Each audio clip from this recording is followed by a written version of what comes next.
Welcome back to the SevereMMA YouTube channel. And today I am sitting down for a chat with an undefeated SBG Ireland fighter, 3-0, Ciarán Clarke, who takes on Jordan Barton in the feature prelim of Bellator 270 this Friday, 5th of November, inside finally a three arena with fans back in it. So Ciarán, thanks for sitting down to chat with me today. You've just got to the Fighter Hotel. You've just checked in. Fight week's about to start. How are you feeling? Feeling great, Andy. Thanks for having me on. Yeah, just got here at the hotel there a few hours ago and just checked in and did all that jazz. You have to get out of the way first and the whole lot. So I'm looking forward to the end of the week now. I'd say so. And you're in the bubble now. So what's the crack? Are you able to get Deliveroo in, or how does that work? I don't know. I haven't even looked into it too much. It brought enough with me anyway to keep me going. So yeah, I'll be all right. Good stuff. And so look, I wanted to chat to you first about, I guess, like, it's been a while since your last fight, and obviously COVID and everything going on. Like, how has the training been for you? Like, has it been difficult to get training in? Obviously, we've opened back up a bit more now, but how's that been going? Yeah, training's been going great, to be honest. The last year, I was actually very fortunate because some of the lads had fights. They were able to, they had their visas sorted and the like. So Pedro and Peter and guys like that, I was actually helping them sparring those guys coming up to their fight. So I was very lucky and trained a lot with Richie Smullen. He had his 2 fights in Ukraine, and so I was kept busy. Like, and I actually, to be honest, the past 13 months since the last one, I genuinely feel like a new fighter. Like, I have, the skill set I'm coming into this one, it's much more improved and basically more weapons in the bag now. If I was to look back, I'd probably be doing things a little bit different in certain the fights I had in the past. So yeah, I feel great, I have to say. So I've been very fortunate training wise. Yeah, and like, it's when I look at your record, like, you've had a storied amateur career. Like, what was it, 24 fights I think you've had? This is, you're coming into your 28th fight total, am I right? That's right. Yeah. And how old are you now? You're 26, 25? I'm 26 now. Yeah. Yeah, like, that's a lot of fights, like a lot of experience under your belt. So like, when I look at your amateur career, like, if you look at your amateur, like, if you go into Tapology and type in Ciarán Clarke, you see like a 14-11 or 13-11 or whatever it was, amateur record, and that on paper looks like a spotty record. But I remember when it was the first one of the shows in 2019 in the 3 Arena, one of the Bellator shows, and you made your pro debut, and I think it was a post-limb fight, the one against George Courtney. Right. And that's right. The stadium had pretty much packed out, or they'd all kind of filtered out. At the security were turfing people out, and I'm there watching you guys fight, and I'm looking at an 0-0 pro fighter and watching you fight, and I was thinking, Jesus, this lad doesn't look like an 0-0 debut in pro. Like, you were very composed. It was methodical, and really a destruction of George Courtney in your pro debut. And when you look at your amateur career on paper, like if I was to look at that and say, Jesus, like, is this a fighter who's just kind of, I don't know, very spotty record, but like that amateur experience must have given you a huge amount to coming into the pros.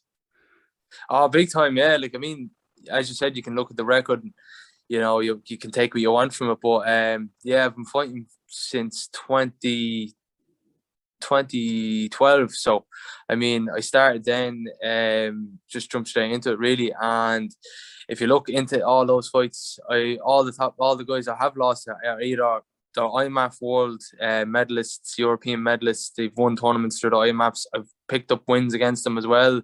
I've fought guys over in England. I was scheduled to fight 2 fights in the one night. I mean, amateur, I was just trying to get in as much as I could. I was just fighting the best guys, so you can look at that on the outside and, you can look at the number, but if you actually look into it, I represented Ireland 5 times, between 2 European championships, 3 world championships. I fought the Brazilian, I fought the, you name it, I fought the guy, the brawler, the knockout guy, the submission guy, I fought them all. So, and then going into my pro debut, then, I mean, I had all that in the bag, and it's just coming into, it's mad looking back, like 24 amateur fights, but I feel like this is the start now, even though it feels it was so much, but like, I genuinely do feel it is the start, so I'm very excited now going forward.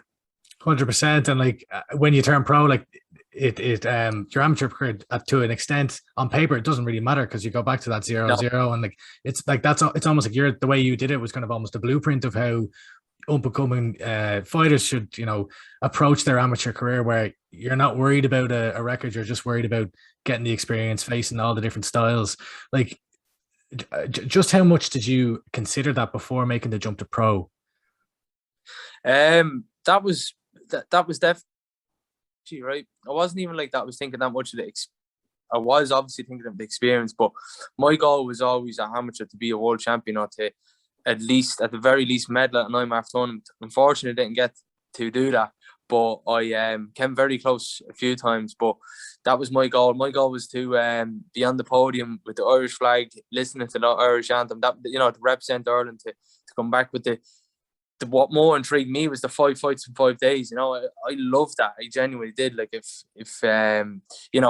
feeling the soreness, just getting up every day, making weight, and not knowing who you're fighting, and I mean, sharing. Like, I think that helps me going forward to pro as well. I've been sharing the sauna, sharing medical rooms, sitting beside me opponents. Like, that's not many people has experienced that. That's why I don't really bother too much. Like, people that are eyeing each other up, and that doesn't bother me. You know what I mean? I see a man, like I when I was doing on my map tournaments, I didn't know I was fighting the next day. You know what I mean? It could have been your man next door to me. I actually didn't know. Like, so I think that going into it, and actually, if the amateur route was a route that you could take, like the Olympics, say, like what Katie Taylor done or Michael Conlan, I probably would have stayed amateur and done that. I really enjoyed the. Sorry, just 1 second. You're all good. Yeah, I really enjoyed the amateur scene. Was it the case that you were kind of approaching it more from a sport perspective rather than the pantomime? Not the pantomime, but there's a difference between an amateur sport and a pro sport. Even if you look at boxing, like once you go pro, it's all about the record, it's all about selling the fights, etc. Was it you were looking at it more from a sporting perspective? Yeah, that as well, and as well, as I said, it just intrigued me to get a year's experience in 1 week, and I just loved the idea of fighting a few times in the week, and I don't even think about too much me, entrance song even now, I don't even think of it that too much, don't get me wrong, like my style definitely suited promo, but as far as all the the entertainment side of it and all the all that comes with it, I definitely prefer the amateur side of it. But look, here I am now, professional, and it definitely does suit me, my style, the 15 minutes, so. And I want to jump back to I guess earlier in your career or earlier in your life, like growing up in Drogheda and Yellowbatter, right? So what was life like for you, and how did you end up finding MMA? Just a normal lad growing up, really, just same as anyone else, just me and my brother were always into fighting, we were always kind of, we always loved it. Like, I mean, whether it was the WWE or it was we dabbed in a bit of boxing, and we just always fighting. It was as everybody knows, all of us grew up in Ireland. It's the kind of, I suppose, it's the ego of the teenager. You know what I mean? Who's the better fighter? Who's this kind of crack? So that always I always thought about it. I used to be always even training to training just in case I got into a fight in the street, or I was always thinking of that. Or we were playing, when we're kids, I always wanted to be person on catching people, because you know what I mean, I was the one dishing out the digs then, or if I was the one, or I'd be thinking about, well, I'm going to get fit, or running after them. That was me. Actually, that was my mindset. And only when I look back, that's the way I was thinking. I was nearly training for the fight that wasn't, if that makes sense. And then obviously just the love of that, or the interest in that, got me to the sport. Then when my mates was doing it in school, and then he said, "Come out, you should come along," and then that was it. Then just kept going, and I mean, the rest is history, I suppose. You know what I mean? Yeah. And did you start directly into MMA, or did you go the boxing route first? No, I say I did a bit of boxing. It was maybe 6 months, or to a year max. I just, as every young lad did, probably dabbed in it. You know what I mean? But I had me hard spars and stuff, you know. I was training all right, but like I never like actually had a fight. My brother did all right, but I didn't. But then the MMA, it was just straight MMA then, you know. So I had nothing going into MMA, the sport, you know. And did you have you always trained in SBG, or were you training anywhere in Drogheda originally? No, I trained him for 4 years with Conor Dillon. You probably would have known him. He was kind of, back then he was one of the first guys to fight Conor McGregor actually, on the way up. So he was professional at the time. He was only young. I think he was only 23 when I started with him. I was only 15 or something, and jumped in with Conor, and trained there for 4 years. Had 7 fights there. It was just myself and my brother that was kind of taking it serious. Not that no one was taking it serious, but it was just myself and Daryl, my brother, that was fighting. And then we just said, look, I both of us wanted to take it forward. We wanted to, you know, Daryl had finished school, turned 18, I was 20, and moved up to Dublin. We didn't move, sorry, we moved gyms to Dublin, and we just kind of did out the routes. Like, it was like get a bus into town, walk for about 15 minutes, 10 minutes, and then get the Lewis out to the gym, and then walk to the gym. So we were doing about 3 hours in all, traveling every day to go up to Dublin, like, you know, depending on traffic and buses and everything else. So that was the commitment we made then, you know. Yeah, and like that was something that I wanted to kind of bring up today and like just talk to you about, because like I don't think a lot of people realize the commitment that takes. Like, you're talking 3 hours travel time. Was that like almost every day going back and forth as an amateur? that was 5 days a week, and then there was 2 days we'd stay the whole day. We go up in the morning, do the first session with the MMA team, hang about for the day, you know, get something to eat. But then it was like hours of you hanging about, like just doing nothing. Like, it was tough. Like, you know, it was good time. Like, you could like write notes down your phone and what you done that day in training and stuff. But then it was hanging about all day, like, you know, in the gym. And it was like, you know, I remember John actually said that to me one day, like once before, and he's actually, it was stuck with me. Like, he was like, you know, when you're constantly in the gym, like the candle's still burning, like, you know, to go away. So you need to, like, you know, when you finish your session, stretch out, blow out the candle, and, you know, get ready for the next one. And those sessions staying for the day, they were mentally tough, like, you know, like you were basically, the candle was still burning. You weren't really resting, if that makes sense. You were still, like, your mind, like, you know, you were in the gym and kids' classes going on, and, you know, it was you don't have that kind of mental separation from training where you get your own downtime. Exactly, yeah. Well, it wasn't much separation, like, so. And are you living up in Dublin now, or down in Dublin now, or are you still living in Drogheda? No, I'm still in Drogheda. You'll never get me out of there, man. Yeah, that's mad. Like, so how many years has that now you've been doing that commute? 6 years. I did it for 4 years, the commute, like, and then I'm driving now 2 years, thank God. Like, so it's not as bad. It's still an hour a day, but it's, you know, you can listen to the radio and it's on your own leisure, you know. So but in a way, like, that'll almost teach you a bit of grit yourself, like, in waiting on a bus in the rain in Ireland. Like, the chances are it's not going to be nice weather. Listen, man, I'll never forget hooped or pucked around in the gym, like. Oh man, it was rough, and not having lockers for a while with those big massive Jayco bags and all the gear. And I was, look, man, it's only when I think back there now, like, it makes you, doesn't it, you know? Yeah, and like, so you would have been a teenager, you know, when I guess the first wave of Irish fighters were coming through the UFC with Conor and Kyle Pendred and all the rest, Paddy and Nash and everyone. Like, what was that like for you as a teenager, like an amateur teenager coming up, like looking up to these people? Yeah, so like, I wasn't in the gym. Like, myself and Daryl, we weren't in SBG at the time. We were in SBG. Yeah, so we got there. I was 20 and Daryl was 18, but like, we were still only young, like, obviously. But like, I remember even like when Conor was fighting Bushinga and like Dave Hill and that, we were following since then. Only because our coach at the time, Conor Dillon, had fought him, and like, he was telling us, he's the next, you know, he's going to go far. And we were watching him. The Cage Warrior days, you know, we went to the Cage Warriors fights and would watch them, and, you know, the likes of Reds or Neil Seary, you know, Kyle Pendred, all the lads, you know, like, that were coming up. Like, it was a great time, to be honest. And Ash Daly and Paddy Hood, and watching all these guys, and then we actually finally got a chance to train with some of them then, you know, onto the, even like when I think back to the yellow mats in SBG, it was iconic, you know. It was great to be a part of it, to help some of the guys training and stuff. So that was some buzz. Like, and they paved the way, like, you know. Yeah, fantastic representatives for Ireland in the sport. And like when now yourself, like you've got like a massive opportunity to be like a positive representative. And I know that you've been quite outspoken about your hometown and in Drogheda, and the maybe if you could speak a little bit about the challenges, I guess, that's been facing the town with, I know there's been a lot of kind of criminal activity and drugs and things like that, and you've been quite outspoken on it.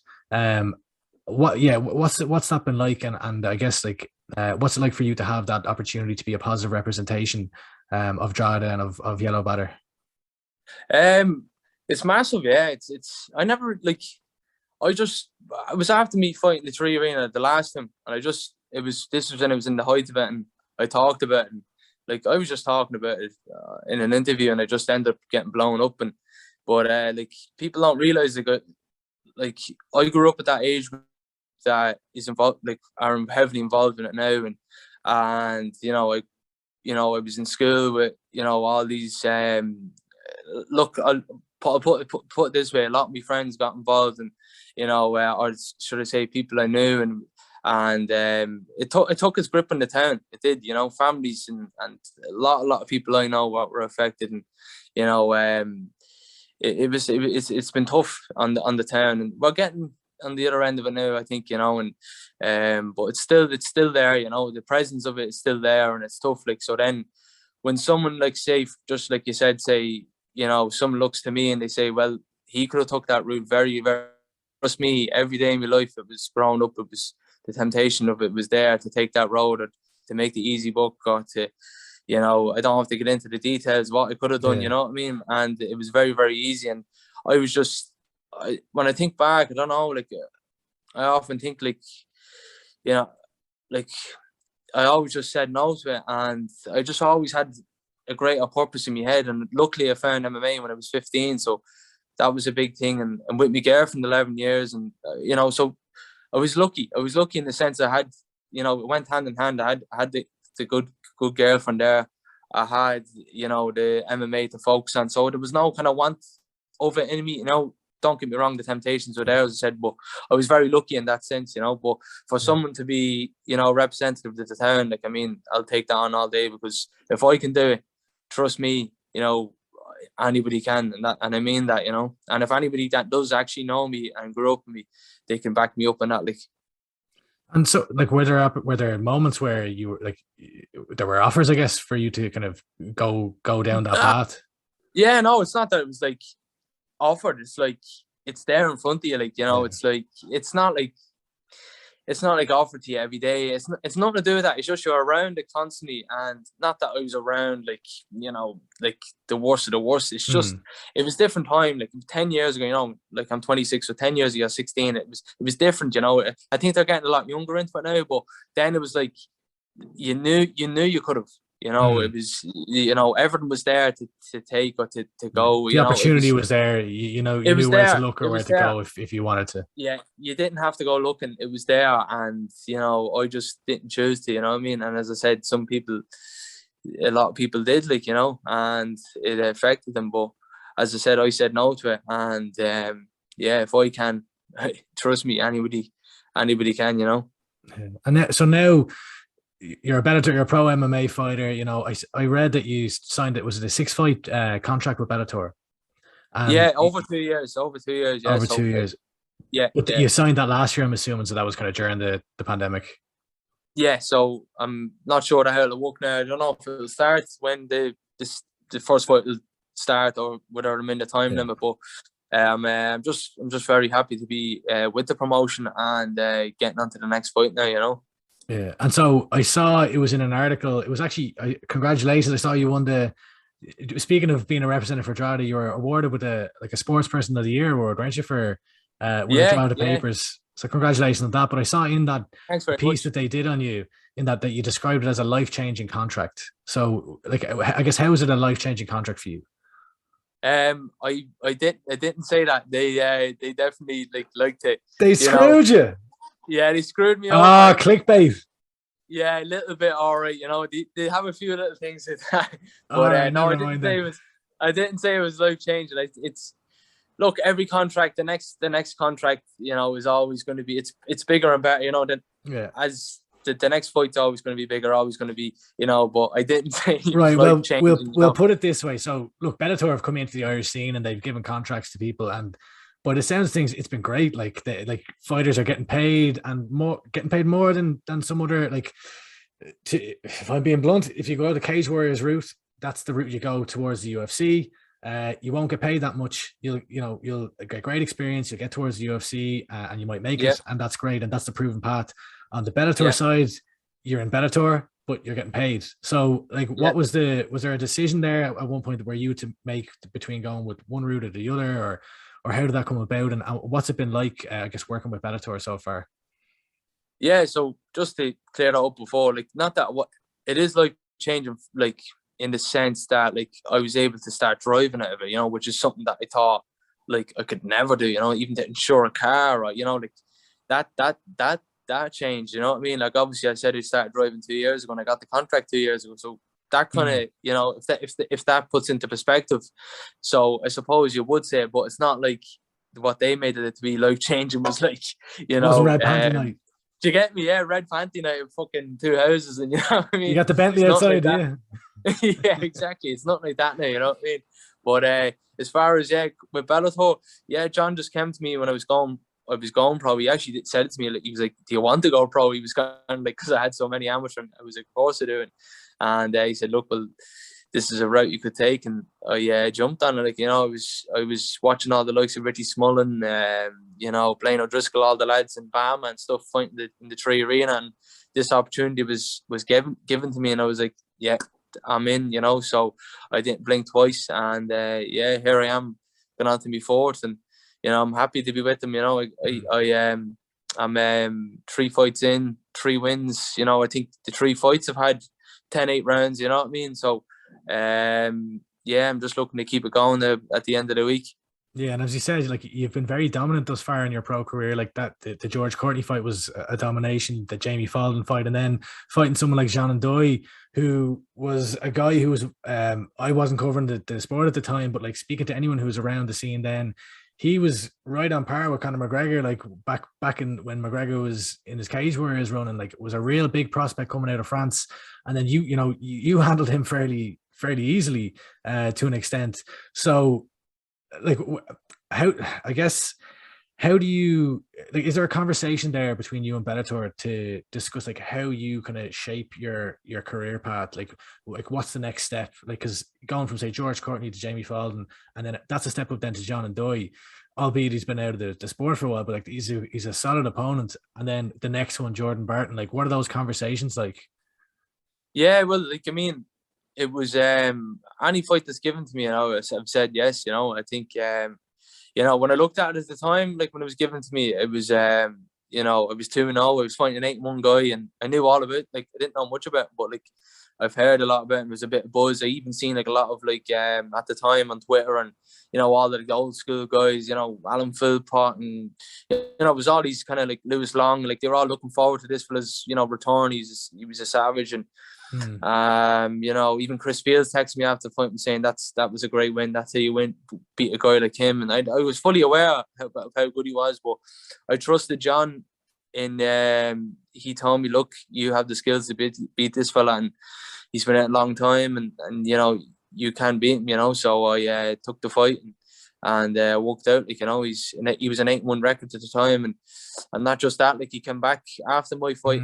You know, he had a solid win, you know, a solid knockout, and split decision loss in the Cage Warriors, you know. Yeah, you know, it's been thrown around down the Cage Warriors side a few times, and, you know, he's a solid opponent, like, you know. And then I'm going on to another solid guy, you know, Jordan Barton at 6-1. So, I mean, it's just honestly, like, I don't look too far ahead. You know, if you'd ask me, I'm not one of these guys that's going to be saying I'm going to be this, the next thing. I just beat the man in front of me, and that's it. You know, whoever they put in front of me, I'm there to beat. And I can't really ask more of myself or say more of myself than that, because if I do, you know, I learned that from the IMAFs as well. If I'm looking past the guy in front of me tomorrow, you know, the next guy. Okay, we're back. We had a little technical malfunction there, Ciarán, but we're back in action. The phone no, you're all good. The phone died, but we're back now. So, look, what I wanted to ask you next was, you seem like a very humble guy, and, like, I'm looking at you as a 3-0 prospect coming up, and Irish MMA, there's a buzz around the scene now. There's a lot of fighters on the rise. But do you feel like you're almost being kind of overlooked, or do you feel like you've kind of been given enough spotlight thus far in your career, in your pro career? But you know what? I don't even think too much into that, to be honest. Maybe, I don't know, a little bit, I'd say. I think because of my style, maybe it's not, I think everybody's looking for the next Conor McGregor, they're looking for the trash talker, the knockout guy, you know what I mean? Like, there's only going to be ever one Conor, so I know that as well, I'll never come out and say I will be, you know what I mean? And, that's another thing. I always look at other people's styles and like what I can take from. I know I'll never be like the knockout guy. Don't get me wrong, I'm not saying I can't knock anybody out, but I'll never be get in there too. Conor is so trustworthy in that he knows what he's good at, and that's the same with me. I know what I'm good at, and I know what to go in there and do. And I think that's why at amateur I stayed so long, because I found myself. And so I'm not too sure, as I said, I don't think too much about that. But look, I think after this on Friday, I think I'd like to think I'll be up there again, And let's talk about Friday. So you're fighting Jordan Barton, who's 6-1-1. Have you looked at much of him, and what do you see, and how do you see the matchup going? Yeah, I've looked at what I can of him, and I've seen that he's a good striker. He can grapple as well. I've seen him grapple to win in fights. Like people, some people you look at, they're just like they can grapple to, defensive grappling. But he actually can grapple to win. And he's a good solid opponent. Like, I think he's he's a good record in the shows. So I'm just looking forward to getting in there and showing my improvements the last 13 months. I'm not thinking about him at all, and I genuinely mean that. Like, I watch what I can of him and know what he's good at, and what where I think I can beat him, and I'm sure he's doing the same. But honestly, I'm too focused on myself to be even considering what he's doing though. I'm just it's all about myself, really. And when you look at yourself, like, what sets you apart from him? What about what aspects of your skill set do you feel will kind of win you the fight on Friday night? I just think I put a face in people.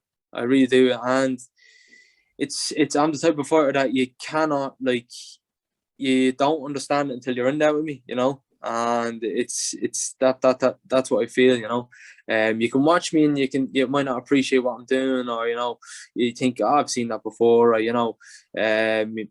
it's until you're in there. Like, I give you an example. It's like James Gallagher. You can watch him and when you watch him, you might not think, oh, he's taking the down, take the back, choke, but it's only when you actually train with me, you appreciate more, like, what he's actually doing, and I feel I'm the same until you get in there with me, and it's in hindsight, like, geez, like, the pace, the pressure I put on people, so it's the same as it's the last three, go in and put a pace in them and go in and do the job, Ciarán, it's been great chatting to you. One last question. So, I know we've been in a pandemic. I know the activity has been hard to come by with cars and stuff, but let's assume that you're active over the next while. Where do you see yourself, say, 2 years from now? What's the goal? 2 years from now, 2 years. I'd love to finish out that contract with Bellator. I'd love to have the 6 fights. Coming up to 2021. Let's say I have this one. I'd love to have another one in February, March, another one in the summer, and then later on that year, I'd like to have an active 3 fights next year.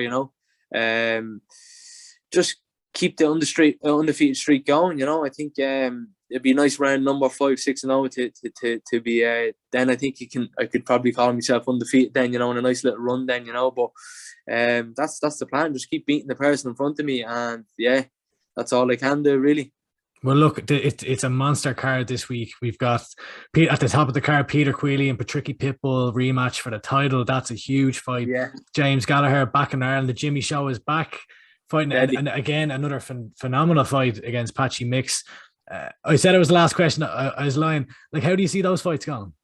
Obviously, you're going to say that they're going to win, but give us a preview. Yeah, no, I think it suits Peter down to the ground, and I think Pitbull knows that. I think it'll be a feeling out process for the first round, second round. You know, I think Peter's going to go in there and he's going to do the job. I think it's over the 5 rounds. I think definitely Peter's a favourite. He should be, you know, and I think he's going to go in and do the job. It's exciting, man. He's going to be a new world champion in the gym. Like, it'd be great for John. It'd be great for the gym, you know, like Bellator, UFC, you know, the 2 major organisations to have the titles. And obviously then James fighting Patchy Mix.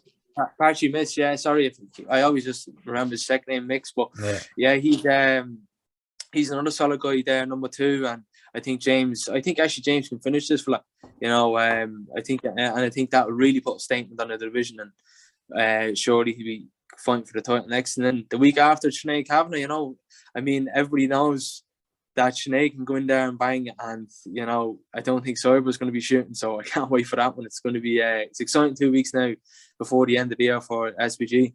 100%. I'm sure there's a massive buzz around the gym. Like, I can't even imagine it. It's you know, massive time for Irish MMA. Big few weeks, as you said, for SBG Ireland, and could have two new world champions in this time in a fortnight. So, look, massive for Irish MMA.